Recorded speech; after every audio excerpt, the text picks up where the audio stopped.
ದೇಶದ ಗೌರವಾನ್ವಿತ ಇಂದಿನ ಪ್ರಧಾನಮಂತ್ರಿಗಳು ನರೇಂದ್ರ ಮೋದಿಜಿಯವರು ಕಳೆದ 11 ವರ್ಷದಿಂದ ಈ ದೇಶವನ್ನು ಆಡಳಿತ ಮಾಡ್ತಾ ಇದ್ದಾರೆ. ದೇವೇಗೌಡರು ಸಾಹೇಬರು ಮೊನ್ನೆನೂ ಹೇಳ್ತಾ ಇದ್ರು, ಇಲ್ಲಿಯವರೆಗೂ ದೇಶದ ಇತಿಹಾಸದಲ್ಲಿ ಅಂತ ಒಬ್ಬ ದೊಡ್ಡ ನಾಯಕ, ಅಂತ ಒಬ್ಬ ದೂರದೃಷ್ಟಿ ಇರ್ತಕ್ಕಂಥ ಒಬ್ಬ ನಾಯಕ ಹಿಂದೆ ಹುಟ್ಟಿಲ್ಲ, ಮುಂದೆ ಹುಟ್ಟದಿಲ್ಲ ಅಂತಕ್ಕಂಥದ್ರ ಬಗ್ಗೆ ಸನ್ಮಾನ್ಯ ದೇವೇಗೌಡರು ಸಾಹೇಬ್ರೆ ಪ್ರಸ್ತಾವನೆ ಮಾಡ್ತಾ ಇದ್ರು. ಅಂಥವರ ನಾಯಕತ್ವದಡಿ ಇವತ್ತು ಸನ್ಮಾನ್ಯ ಕುಮಾರಣ್ಣವರು ಕೇಂದ್ರದಲ್ಲಿ ಸಚಿವರಾಗಿದ್ದಾರೆ.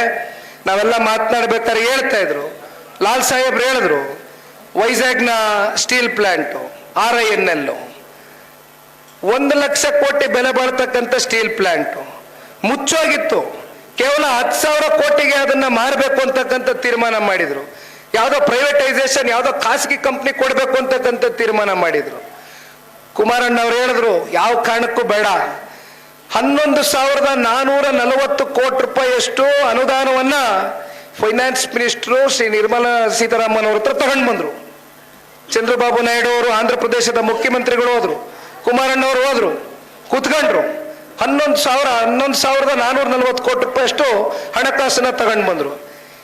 ಲಾಲ್ ಸಾಹೇಬ್ರು ಹೇಳ್ದಂಗೆ ಇವತ್ತು ಸಾವಿರಾರು ಜನ, ಇವತ್ತು ಕುಟುಂಬಗಳು ಇವತ್ತು ಸನ್ಮಾನ್ಯ ಕುಮಾರಣ್ಣ ಅವರ ಹೆಸರಿನಲ್ಲಿ ಇವತ್ತು ಜೀವನ ಮಾಡ್ತಾ ಇದ್ದಾರೆ ವೈಜಾಗ್ನಲ್ಲಿ. ಆ ರೀತಿ ಕುಮಾರಣ್ಣನ ತೀರ್ಮಾನಗಳು, ಕಾರ್ಯಕ್ರಮಗಳು ಯಾವತ್ತಿಗೂ ಕೂಡ ಸಮಾಜದ ಪರವಾಗಿ ಕ್ರಾಂತಿಕರವಾದಂಥ ತೀರ್ಮಾನಗಳು ತಗೊಳ್ತಾರೆ. ನೋಡ್ಕೊಂಡು ಬಂದಿದ್ದೀವಿ. ಈಗ ತಾನೇ ನಾನು ಪತ್ರಿಕೆಯಲ್ಲಿ ಓದ್ತಾ ಇದ್ದೆ, ಮಾವು ಬೆಳೆಗಾರರ ಕತೆ ಏನಾಗಿದೆ. ಮಾವು ಬೆಳೆಗಾರರಿಗೆ ಸಿಕ್ಬೇಕಾಗಿರ್ತಕ್ಕಂಥ ಟನ್ಗೆ 15,000 ರೂಪಾಯಿ ಇವತ್ತು ಕೊಡಕ್ಕಾಗ್ದಿರ ರಾಜ್ಯ ಸರ್ಕಾರ ಇವತ್ತು ಕದ್ದು ಮುಚ್ಚಿ ಓಡಾಡ್ತಾ ಇದ್ದಾರೆ. ರೈತರ ಪರಿಸ್ಥಿತಿ ಏನಾಗಿದೆ. ಹೊಲ ಗದ್ದೆಗಳಲ್ಲಿ ನಿಮ್ಮ TC ಕನೆಕ್ಷನ್ಗೆ ಅಂತಕ್ಕಂಥ ಕನೆಕ್ಷನ್ಗಳೇನು ತಗೊಳ್ತೀರಿ, ಇವತ್ತು ಎಷ್ಟಾಗಿದೆ ಬೆಲೆ. ಕುಮಾರಣ್ಣನ ಕಾಲಘಟ್ಟದಲ್ಲಿ ಎಷ್ಟಿತ್ತು, 25,000 ಇತ್ತು. ಈಗ ಎಷ್ಟಾಗದೆ, 2.5 ಲಕ್ಷ 3 ಲಕ್ಷ ಹೋಗಿದೆ ಈಗ TC ಕನೆಕ್ಷನ್. 2.5 ಲಕ್ಷ 3 ಲಕ್ಷ. ಈ ರೀತಿ ಮಾತನಾಡ್ತಾ ಹೋದ್ರೆ ರಾಜಕೀಯದ ವೇದಿಕೆಗಳಲ್ಲಿ, ಸಮಾವೇಶಗಳಲ್ಲಿ ಇವನ್ನೆಲ್ಲ ಪ್ರಸ್ತಾಪ ಮಾಡ್ತೇವೆ. ಆದರೆ ಇವತ್ತು ನಾನು ಇಲ್ಲಿ ಏನು ಬಂದಿದ್ದೇನೆ, ಲಾಲ್ ಸಾಹೇಬ್ರಿಗೂ ಕೇಳ್ತಾ ಇದ್ದೆ, ಎಷ್ಟು ಪಂಚಾಯಿತಿಗಳಿದೆ. ಬಹುಶಃ 27 ಪಂಚಾಯಿತಿ ಇರ್ಬೋದು, 34 ಪಂಚಾಯಿತಿ, 253 ಬೂತ್ಗಳು ಅಂದ್ರು. 242 ಬೂತ್ಗಳಿಗೂ ಕೂಡ 34 ಪಂಚಾಯಿತಿಗೂ ಕೂಡ ಇವತ್ತು 36 ಪಂಚಾಯಿತಿ.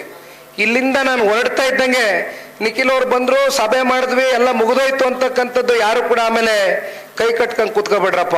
ಏನಣ್ಣ, ದಯಮಾಡಿ ಒಂದು ತಂಡ ಮಾಡಿ, ಪಂಚಾಯಿತಿ ವಾರು ಒಂದು 10 ಜನ ಹಿರಿಯಕರು, ಯುವಕರು, ಮಹಿಳೆಯರು, ಯಾರ್ಯಾರು ವಾಕ್ಚಾತುರ್ಯ ಚೆನ್ನಾಗಿದೆ, ಯಾರ್ಯಾರು ಒಳ್ಳೆ ವಾಗ್ಮಿಗಳಿದ್ದಾರೆ, ನಾನು ನಿಮಗೆ ದೊಡ್ಡವ್ರದ್ದು ಕುಮಾರಣ್ಣಂದು ಸಾಧನೆಗಳು ನಿಮ್ಮ ಕೈ ಕೊಡ್ತೇನೆ, ತಲುಪಿಸ್ಕೊಡ್ತೇನೆ.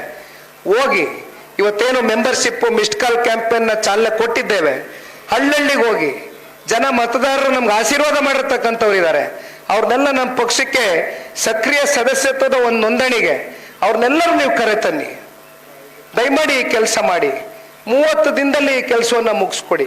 100ಕ್ಕೆ 100 ಪಕ್ಷ ಯಾಕೆ ತಳಮಟ್ಟದಿಲ್ಲ, ಸಂಘಟನೆ ಆಗೋದಿಲ್ಲ ಅಂತಕ್ಕಂಥದ್ದು ನಾಮೇಲೆ ಚರ್ಚೆ ಮಾಡೋಣ. ಯಾಕೆಂದ್ರೆ ಜನ ಇದ್ದಾರೆ, ಕಾರ್ಯಕರ್ತರಿದ್ದೀರಿ, ನಮ್ಮನ್ನು ಪ್ರೀತಿಸುವಂತ ಮತದಾರರಿದ್ದಾರೆ, ಹಳ್ಳಿಗಳಲ್ಲಿ ಇದ್ದಾರೆ.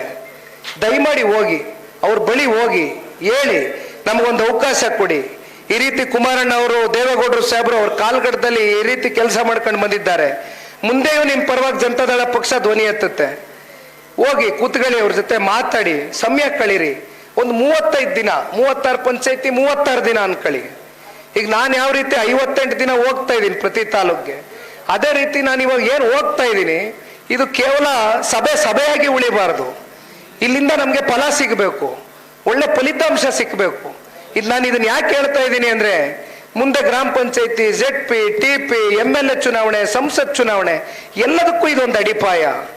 ದಯವಿಟ್ಟು ಈಗಲಿಂದಾನೇ ಕಾರ್ಯೋನ್ಮುಖರಾಗಿ ತಾವೆಲ್ಲರೂ ಒಂದು ಹೋರಾಟ ಮಾಡಿ ಕೆಲಸ ಮಾಡ್ತೀರಾ ಅಂತಕ್ಕಂಥದ್ದನ್ನ ನಾನು ಭಾವಿಸಿದ್ದೇನೆ. ಯಾಕೆಂದ್ರೆ ಇಲ್ಲಿ ನಮ್ಮನ್ನ ಇಷ್ಟು ಪ್ರೀತಿಯಿಂದ ನೀವು ಕರೆ ತಂದಿದ್ದೀರಿ, ಇಷ್ಟು ಗೌರವದಿಂದ ನೋಡಿದ್ದೀರಿ. ಆಮೇಲೆ ಲಕ್ಷ್ಮೀ ಸೇನ್ ಅವರು ಇನ್ನೊಂದು ಹೆಜ್ಜೆ ಮುಂದೋಗಿ ನಮ್ಮನ್ನು ಬಯಸಿದ್ದಾರೆ. ಸುಮ್ಮನೆ ಹೇಳ್ತಾ ಇರೋದು, ನಾನು ಎಲ್ಲಿ ಅಂತ ಹೋಗಿ ನಿಂತ್ಕೊಳ್ಳಿ, ನಾನು ಈಗೇನು MP ಆಗಬೇಕು, MLA ಆಗಬೇಕು ಅಂತಕ್ಕಂಥ ಪ್ರಶ್ನೆ ಇಲ್ಲ. ಈ ಪಕ್ಷ ಉಳಿಸ್ಬೇಕಷ್ಟೇ.